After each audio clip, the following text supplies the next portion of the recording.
পুলিশে দৌড়ার আমরা দৌড়ি।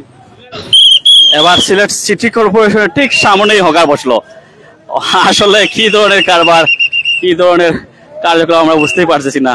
যেখানে প্রশাসনের নাকের ডগায় বসে তারা ব্যবসা করতেছে, আমরা আসলে অবাক না হয়ে পারতেছি না। একদম সিলেট সিটি কর্পোরেশনের সামনে পুলিশ আসছে, আবার চলে যাচ্ছে, সাংবাদিক আসছে, আবার চলে যাচ্ছে, আবার ফিরে আসতেছে। এই যে অবস্থা, আসলে হকার মুক্ত হবে কি সিলেট সেটা বোঝা মুশকিল। এই দেখেন Sylhet city corporation, Sylhet city corporation নগর ভবন, সিলেট সিটি কর্পোরেশনের ঠিক সামনে হকার। আমরা দেখাই দৌড়াচ্ছেন, হকাররা দৌড়াচ্ছেন, আমরাও দৌড়াচ্ছি। আমরা এই মুহূর্তে একটাই কাজ, হকার ভার্সেস পুলিশ প্রশাসন, হকার ভার্সেস সাংবাদিক, এই খেলা চলতেছে। আসলে এত বেপরোয়া, এত বেহায়া বললেও কম হবে। তাদেরকে যে দৌড়াচ্ছে, দৌড়াতে দৌড়াতেও শেষ করে দিবে, কিন্তু তারা শেষ হয় না। আল্লাহ, আমরাও শেষ হয়ে যাচ্ছি। সবাই দৌড়াচ্ছেন, প্রশাসন আসছে, দৌড়াচ্ছে, আমাদেরকে দৌড়াচ্ছে হচ্ছে, কিন্তু আবার আবার চলে আসবে। সবাই যাচ্ছেন একটা জায়গায়। এদেরকে যত সময় পর্যন্ত ফাইন করা না হচ্ছে বা জেল জরিমানা করা হচ্ছে বা এদের মালামাল জব্দ করা না হচ্ছে, হয়তো সেটা থামবে না।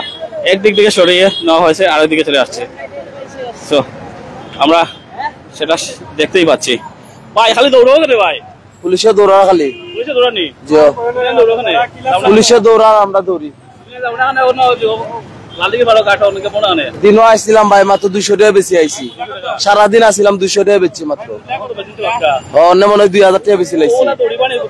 হ্যাঁ না দেন না তো ভাই, সারাদিনে ভাই সকাল 10টা থাকি বইয়া মাত্র 200 টাকা বেচছি ভাই।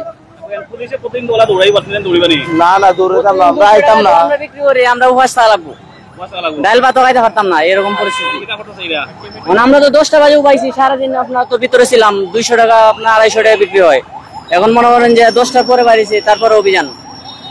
আচ্ছা, যে বিষয়টা ওনারা বলতেছেন, অর্থাৎ লালদিঘির পাড়ে আসলে ওনারা ব্যবসা করতে পারতেছেন না, সারাদিনে 200 টাকা বিক্রি করছেন। কিন্তু আমরা বিশ্বাস করি, সিলেটবাসী বিশ্বাস করে, হয়তো কিছুদিন তাদের ব্যবসা কম হবে, কিন্তু যখন সবাই আসলে হকার নিয়ে লালদিঘির পাড়ে চলে যাবে, তখন আর এটা হবে না। সো আমরা চাই সিলেটকে হকার মুক্ত হোক। আপনারা হকার মুক্ত চান কিনা? যদি চান তাহলে আওয়াজ তুলেন, এখনই শেষ সময়, আওয়াজ তুলুন, সিলেটকে হকার মুক্ত করেন। আমরা আসলে পারতেছি না এরকম অবস্থা। পুলিশ প্রশাসন বলেন, আর র্যাব প্রশাসন বলেন, বা সিলেট সিটি কর্পোরেশন প্রশাসন বলেন, সবাই দৌড়াচ্ছে, কিন্তু দৌড়ে কি হবে? ঘুরে ফিরতে তারা আবার জায়গায়, আগের জায়গায়। আফসোস, আজকে দৌড়টা ছিল বেশি আকর্ষণীয়, কিন্তু বিশেষটা হলো আজকে তারা এক ধরনের অনশন বলা চলে, ব্যাপক অনশন চলেছে, একটা ব্যতিক্রমী অনশন। এটা সিলেট সিটি কর্পোরেশনের সামনে। এই দেখেন সিলেট সিটি কর্পোরেশনের বিল্ডিং, এই বিল্ডিং এর সামনে তারা আজকে ব্যবসা শুরু করে দিয়েছে। কত বড় সাহস, কত বড়! এই দেখেন দৌড়াচ্ছে। আল্লাহ, আমরা সবাইকে, আমরা অনেকেই হয়তো আমাদের ভিডিওর মাধ্যমে আমাদেরকে গালিগালাজ করতে পারেন যে আমরা কেন হকারের পিছনে লাগলাম।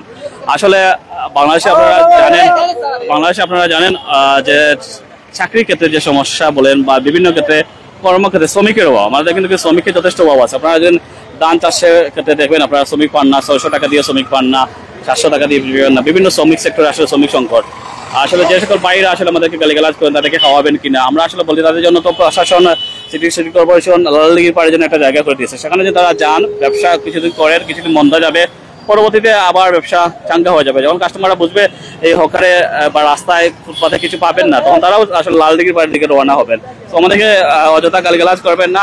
যারা আসলে ব্যবসা কম পুঁজি নিয়ে আছেন, হয়তো তারা আসলে জোরে পড়বেন, অনেকে ব্যবসা করতে পারবেন না। তবে তাদের জন্য অন্যান্য বিভিন্ন সেক্টরে, যেমন ধরেন শ্রম ক্ষেত্রে, আমরা জানি কনস্ট্রাকশন সেক্টরে হয়তো কাজে লাগবেন, বিভিন্ন ক্ষেত্রে কাজে লাগবেন।